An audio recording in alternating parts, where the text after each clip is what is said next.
Hello, it's Helen from Journal with Purpose and welcome to my latest video. Today I'm going to share a flip through of this little book, and if you've seen some of my other videos you'll know that every month on Patreon I release a creative challenge that we all work on together and then share our creations either in our private Facebook group or on Instagram. And in March we focused on patterns, and April we worked on leaves, and there's flip throughs of both of these here on YouTube. And so the challenge for May was flowers, and I create a little book every month which is 4 inches square, and I use some scrapbooking paper and then sew a variety of different papers in here.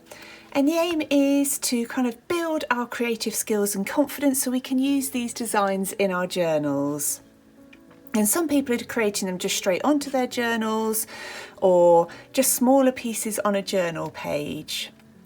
So on this first page I glued down some dotted paper, and I then used alcohol markers, and I don't use them very often, but actually I loved how vibrant that looked, and alcohol markers definitely seep through paper a lot, but it was fine because it was mounted on this scrapbooking paper. I then used some Derwent Inktense paints on watercolour paper.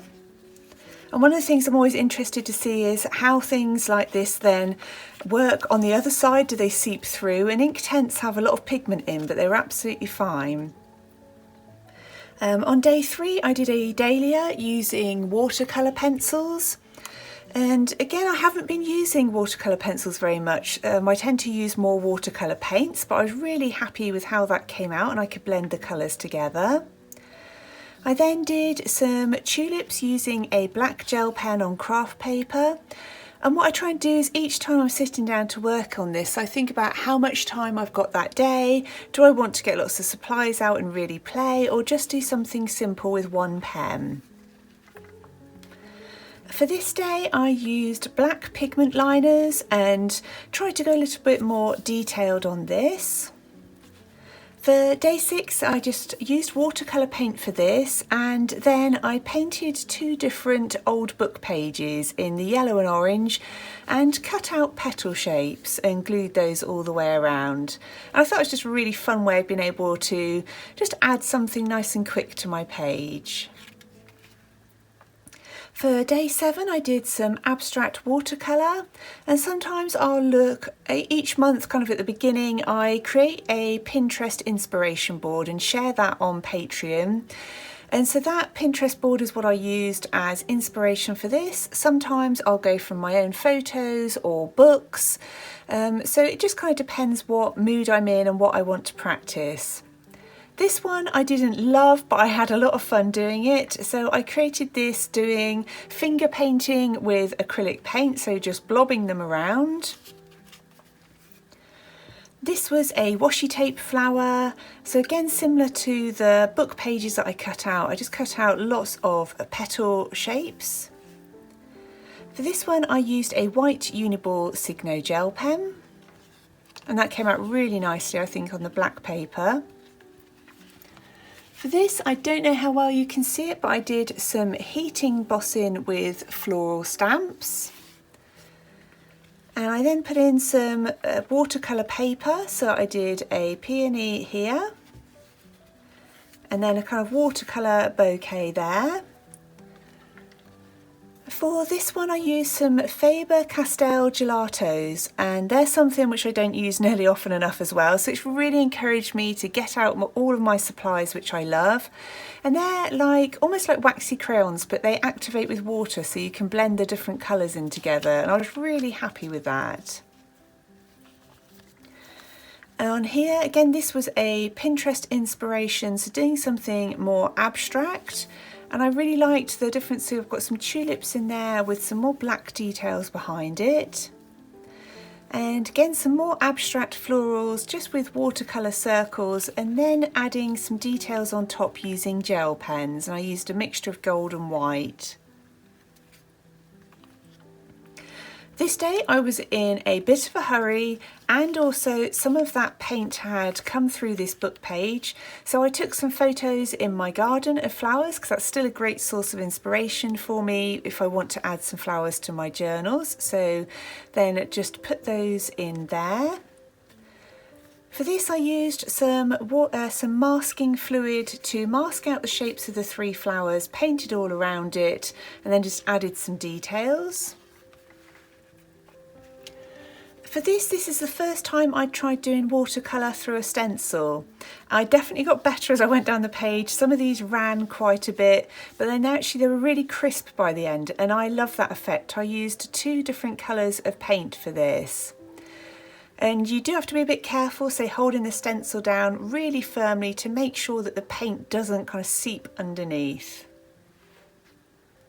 On this page I used some white and yellow gel pens, and here I don't know how well that picks up on camera, but I used some beautiful Derwent metallic pencils, and I just think they come across so beautifully on that black paper.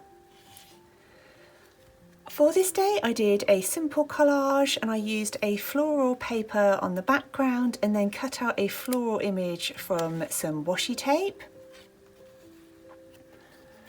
And with this one, there's kind of a story behind this. One of my prompts on Patreon, so on the 1st of each month I release some journaling prompts, which is a mixture of creative prompts and writing prompts. And one of the creative prompts I set for people was to coffee dye some paper and to use that in a journal spread.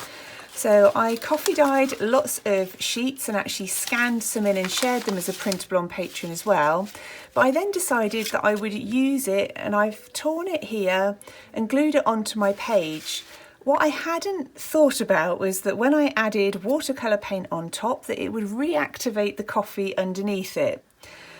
And I had to work quite hard then to get the colour back, because it turned all of my flowers a really deep brown.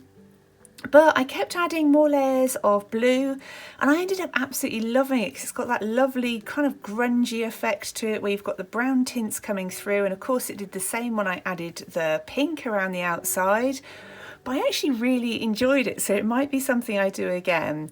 And then I used a black brush pen for the leaves and used a white gel pen then to add detail in some of there as well. So that's one of the things I love, is it just encourages me to explore and try out new things that I wouldn't have tried in my journal. So on this day I did some watercolour kind of splodges in the background, and then did some abstract flower doodles on top using fine liners.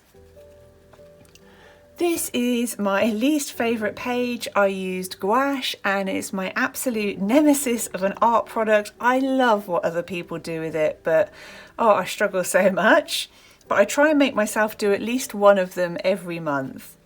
So in here I used a black gel pen. For this I used the Archer and Olive acrylograph paint pens, and I really like those, how opaque they come out as well on pretty much any type of paper. This is another one of my favourites. It's really simple, but I really like the effect of using white gel pen to do the outlining rather than black, so that's definitely something I want to do again.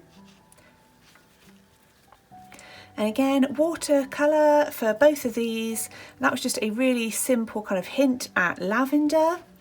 And with this one, I painted every other petal and let them dry, and then added another one on top just to try and get that difference in shade, so it looked like the petals are transparent, but you can just see a hint of the other one behind it. So that's it. Every month I try and do 30, and that works out really well for these little books if I use the inside and the back cover. But I really hope you've enjoyed seeing it, and that hopefully it might have given you some ideas for your own journals. I also want to say a huge thank you to everybody who's supporting me over on Patreon. Well, thank you ever so much for watching. I look forward to speaking with you really soon in my next video.